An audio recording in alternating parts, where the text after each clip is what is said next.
ফিল্মটি শুরু হওয়ার সাথে সাথে আমরা দেখতে পাই একটা দৈত্য এলিয়েনকে, যে একটা গ্রহতে আক্রমণ করছিল।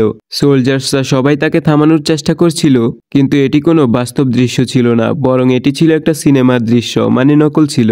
অনেকে থিয়েটারে এটি উপভোগ করতেছিল দেখতে দেখতে, এবং আমরা এখানে একটা এলিয়েন ধারা জনবহুল গ্রহ দেখতে পাই। এই গ্রহে আমাদের মানুষদের মতোই তারাও বসবাস করছিল, যেমনটা আমরা পৃথিবীতে থাকি। আমরা লিম নামের একটা এলিয়েনের সম্পর্কে দেখি, যে এই গ্রহের প্ল্যানেটোরিয়ামে চাকরিতে আছে। অনুষ্ঠানটি অনেক শিশুকে আকৃষ্ট করেছে, এবং তারা বিশ্বাস করে যে কোনো একদিন এলিয়েন এসে তাদের পৃথিবীতে আক্রমণ করে দেবে। লিম তাদেরকে আশ্বস্ত করছিল যে এলিয়েনের মতো কিছুই হয় না, এটি একটি কমিকের কাল্পনিক চরিত্র মাত্র। বাস্তব জীবনে এরকম কিছুই ঘটবে না, কারণ এটি শুধুমাত্র চলচ্চিত্রেই দেখানো হয়। শোয়ের পরে লিম তার বন্ধুর সঙ্গে দেখা করে, যারা ছবির দ্বিতীয় পার্টের জন্য অপেক্ষা করছিল। তারা লিমকে জানায় যে যখন সেই ছবিটি মুক্তি পাবে তখন তারা একসাথে ওই ছবিটা দেখবে।